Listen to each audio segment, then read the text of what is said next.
Welcome to the October 2024 edition of the Inside Nutley Podcast. I'm your host, Thomas Greco, and today we are going to talk with Silas Mountsier and his partner, Graeme Hardie. Si is a lifelong resident, 1946 Nutley High School graduate, and a prominent figure in the township. He is celebrated for his distinguished career in banking, his unwavering commitment to philanthropy, and his influential roles in many local and national organizations. One of the many crowning achievements was his co-founding of the Mountsier-Hardie Gardens with Graeme, which opens to various groups for both educational and fundraising purposes. Welcome, Si. Welcome, Graeme. Thank you.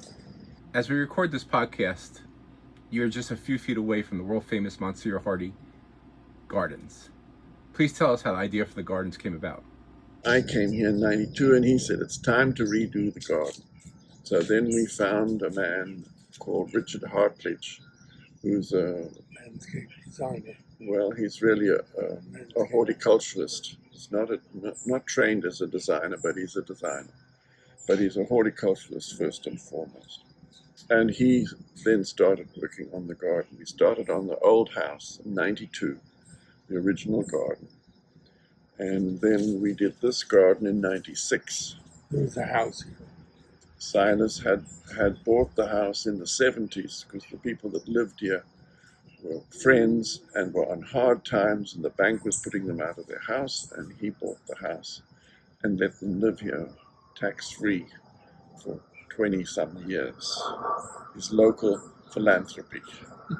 So then in 2005, the Amiano property was up for sale, and we bought half of it with another owner, and so we've got another acre and a half. So it's very rare that here in the middle of the suburb you can get a 2.5 acre property. And but Richard Hartledge has designed it from the beginning. So all these trees that you see are all the trees that he's planted other than the oaks, which are old, 300-year-old oaks. And but then all these new trees are magnificent trees. We have a great tree collection, but he designed it all. So now we open the garden 4 times. We open it when the daffodils out because we have thousands of daffodils. It's the first thing to emerge, and we do that in April. And then in May we have tulips, so we open it for them. And then in June we have much in bloom. The roses, the dogwoods, and so on, and then in September when all the tropicals are at their weight. This past year we've had the last 2 opening days we've had over 500 people per day, and then we've had many. We had the big benefit for the Nutley Family Service. We've done that for many years now, and then we've had concerts, all sorts of things like that. It's funny, for the first 30 years of my life, my backyard bordered your backyard where they were touching. And back then it was all woods. We used to go back there and play and hide out. And you know, I come back now and it's this magnificent garden. How long did that transformation take? That whole acreage was covered. It was dark. Kids used to play in the. Did you play in the? Yes, I did. In the barn there. Mm-hmm. That was the carriage house. Yep. We've now converted it into a home, but it was the carriage house, and we had to bring in a bulldozer to take up those trees to get the roots out and to get rid of them. Sadly, they went into the neighbor's property, not your house, but the Cosine's house. And they're still there, so we're trying to get them out. The gardens have been featured in places like the New York Times and have been called one of the most important private gardens in the country. That must make you very proud. I don't believe it. It flatters me, but it's very nice. Well, it's his dream come true. He keeps wishing that his parents could see it all now. He always dreamed, but he could never see it coming. Graeme, I think you played a big part in this, but I don't think you give yourself enough credit. It's not necessary. We enjoy having people come, because that gives them such delight. It's remarkable. You know, you don't walk through this garden. Every day we walk through the garden, we say, how wonderful it is to be here. Yeah. It is. So we're happy to share it. It truly is a natural wonder. What happens to the garden 20 years from now? Sad part is we don't have the money to endow it, so it will go when we go. I doubt if anyone would want this much land. You need $10 million or more. The state may give some, but then who looks after it? You know, the grand gardens of the world, like in Japan that are 400 years old, they're monastery gardens, or they're royal gardens. So there's been an owner, continuous owner. We don't have that. Yeah. That's a big problem. Yeah. For a garden. Hmm. So you have to have somebody who'll take it on as a garden. Yeah. But then they wouldn't do that because it's too big for Nutley. It's 2.5 acres. We made a conservancy of the back garden, so that can't be built on. Right. So that's a big stop to anybody who wants to put in condos here. We've opened the garden for the garden conservancy. They had open day. Open days. Their They open had day program. 3,400 open days. We've had the most visitors of any of their 3,400 gardens In the state or? in the country. That's outstanding. Could you have ever imagined in your wildest dreams that it would ever become as big as it has? No, No. not at all. Yeah. It's still my backyard. Exactly. It might be 2 acres of a backyard, but it's still my backyard. Your family has a long tradition in Nutley. When did they first settle here? 1928. What was growing up in Nutley like at that time? And a big family, a wonderful family.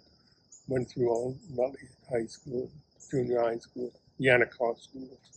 Silas had difficulties because he was disabled. He couldn't speak. Okay. I didn't talk until I was in the 10th grade. Really? And he wasn't always treated well by other boys. Yeah. Broke his arm. Really? So he had to be watched by his brothers and sisters to make sure he got home safely every day. He didn't enjoy school at all. He hid behind the garage for 6 months. Really? Didn't go to school. Wow. The family didn't know he was hiding. His schooling meant nothing to him. Okay. He's a very brilliant man. Right. He has a super intelligence. Right. And the fact that he went on in his life into the city and came to be friends with the wealthiest of the wealthy in the city and had a remarkable life with all kinds of people. Did you serve in World War II? For 2 years, 11 days, 3 hours and 52 minutes. I was in the Navy. I was drafted. I was the last draftee. These people that came with him were very uneducated, couldn't write and read. South Carolina. So he would write their letters to their parents. Really? And read their letters. Wow. So, because he was the only educated one. I was in the Navy. I wasn't an officer. Right. So the officers went up to this Gestard or one of these places, and he went because he had saved money. He didn't spend his money, and so he was the only private that went up, and he was a handsome man. Yes. And the king of Hungary saw him and invited him to his table.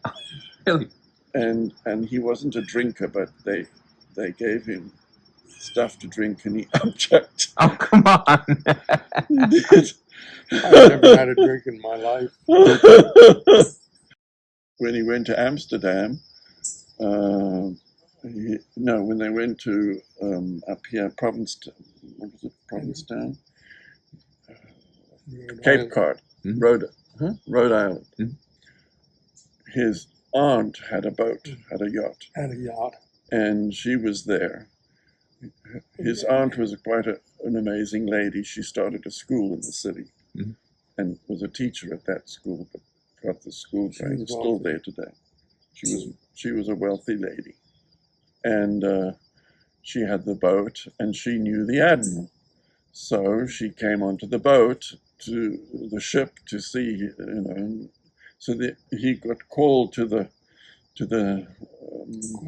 quarterdeck, and he didn't answer the call, so he got called again, and then he went, and then there was his aunt, and the aunt said, could he have the weekend? And so the admiral said, yes, you're relieved of all your duties. No, he said, I'm not. I said, I have duties that you can't relieve me of. It tells the admiral, and the admiral says it's done. So off he went. Go down and pack your bag. So then all the crew were all around the boat, standing. We were dressed in dress corner. And there he goes off. The private goes off. So after your stint in the Navy, you go on to attend Allegheny College, and after graduating, I believe you spent at least 30 years on their board of trustees, which is amazing in itself. But I'm curious, you got a degree in economics. Were you always interested in economics and banking and finance from way back? No, none whatsoever. Okay. Well, I like money. There's always been enough money to satisfy me. When did you return to Nutley? Came back here from college, and somebody suggested he go to Citibank because It wasn't Sandy Smith who lived on Broad. Somebody here in town. He was a friend of my parents, and he was a very important man at Citibank. He was almost president, but he didn't become president of Citibank, but he was that close. And he hired me. He was a private banker. Okay. He was a cradle to the grave banker. He had to get in by 8 o'clock because he had a client, a customer that called him at 8:30, 5 days a week. And I had to answer because she even asked me what she should wear. She was totally dependent upon her banker. She kept a lot of money with us. He had a client who was from Mississippi, and she came in to the bank one day, and she sat at the desk of his boss, and the boss was on the phone, and the boss didn't take much notice of this lady. She was a bag lady. She had two paper bags. And I knew Henry wasn't going to pay any attention to her because it was Park Avenue and 57th Street at Citibank. That's a lovely, it was lovely, one of their lovely offices for rich people. And I knew that Henry wasn't going to pay. I just knew it. And so finally, I got up and I went over and I said, I'm sorry. He made telephone calls while she was sitting there. She wasn't going to take care of him. And I went over and I said, Mr. Tift is very busy. Why don't you come to my desk? I have no one to take care of right now, and I'll help you. And she said, I'd rather go to that desk. That was the head of the branch, Mr. Wareham, who was the vice president in charge of the bank. And I said, no, come here and I'll take care of it. And so she did. And then we became life friends. And the bags were full of money. Of not money, what do you checks. Checks. Dividends. Dividend checks. She had her grandfather's desk, and it was one of those desks with all the pigeonholes. And she only came to the bank when the pigeonholes were filled with checks. And she wouldn't deposit them locally because she's the only way to know what she had. Yazoo City in Mississippi. Wow. How much was it? It was in 6 figures. And the bank president just ignored her. Yes. And she'd gone to dinner with Sisselman. Walt Rissman. No. The other man, Rockefeller. Silly Rockefeller. Oh. She said, I'd had dinner with Silly Rockefeller last night, and he told me to come to this man. And he hasn't treated me very well. Well, they became friends. He went to see My Fair Lady over 50 times because she just every time she came to New York, she wanted to see My Fair Lady. So they did again and again. Then she owned a hotel in New Orleans called the Pontiac Hotel, And Beautiful hotel. and there was a family. The daughter was going to be the Queen of Mardi Gras, so she needed a king, and it took a lot of money to be the Queen of Mardi Gras. So this lady helped her, so she had a hand in it. And so then she suggested Silas, her banker in New York, as the king. And the father came up, interviewed him, and he passed muster. And his father didn't know what they were interviewing him for. But My anyway. father didn't know why. So he was the king of Mardi Gras. And how was that experience? It was wonderful. I was king. Literally. So he got in a taxi, and he told the taxi, I need to go to this bar, because that's the night before the club. Private club. And that's I can't get in there because it's all blocked off for the. And then I remembered I'd been given a card. And I said, well, I have this to help you. He took the card. He said, are you this man? And I said, yes. He opened the car window, held the card out, and we went right down Charles St. Charles. They closed the street as we came along. The king was here. And then he asked him to put his signature so that the family would. His family would believe him that he actually he had the me king. in his car. And the next day he went on the float with the brother, and he was strapped on, and You're tied on to because they all drank. I didn't drink, and they all drank. They were drunk. I wasn't. I had the best time of my life. I was throwing pennies out. As someone who has lived in town for over 8 decades, what are some of the things you love most about Nutley? The town itself. But what about the town? It's populated by very nice people. I always lived in very nice neighborhoods.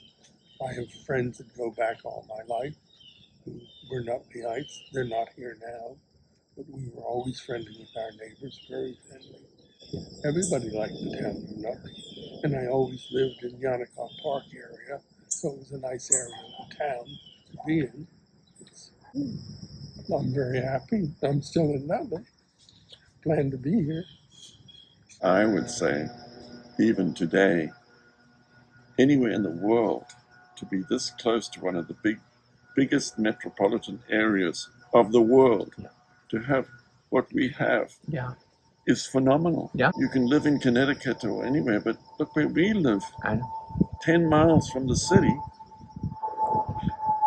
You must have seen a lot of things come and go during all those decades. Is there anything or anyone you miss most? The Nutley Speakers Club was a men's club group, very select, and they met weekly. And then it went then became some other club, and not the same. We met in each other's homes, and so your home had to be big enough to hold 20 men who were going to speak. How long did that last? It was over 50 years. It's gone now. Then the town took it over. A few years back, you were inducted into the Nutley Hall of Fame. What did that mean to you? Surprising. It was a nice occasion. Proud occasion? Yeah. I don't know why, because I never did anything. You've dedicated a great portion of your life to helping others. What was your motivation for that? To help others. Yeah. Where did that come from? Was it from your family? My mother and father were that way. My father ran as a draft board in Nutley for many years. And he devoted himself to it. He really checked on who was going to be drafted. You've had an incredible, amazing life. Have all your dreams come true? More than true. I'm still here. I'm 96. I'm still here, active. As far as I know, not. I was waiting for his reaction to that. He didn't. I want to show you some photos that we found out of your high school yearbook. I want to ask you about them. Why Arthur Murray? Well, I used to jitterbug. I loved to jitterbug. And that's what this is. I was jitterbugging, and I was jitterbugging with Nellie McWilliams. Where? In Nutley? Oh, yes, they had, I was allowed out one night a weekend. I'm not allowed out either Friday night or Saturday night, but not both. And I chose to go out Friday night, and I liked to dance. And we had the recreation program. There was a Friday night dance at what is now the junior high school, or the big high school. It's changed so much, I don't remember what it used to be. But the school across from Vincent Church was small then. And they used to have a dance at the gymnasium, and I would go to that on Friday night because I liked the jitterbug. And I bounced girls off on the hip. I really put a show on. Si Mountsier, Graeme Hardie, thank you so much for spending time with Inside Nutley. We hope to see you again. Thank you. It's been a pleasure, and again, quite an amazing life. And I know that. I'm very fortunate. I'm honored to have spoken to you both. Good. We're honored you spoke. Thank you.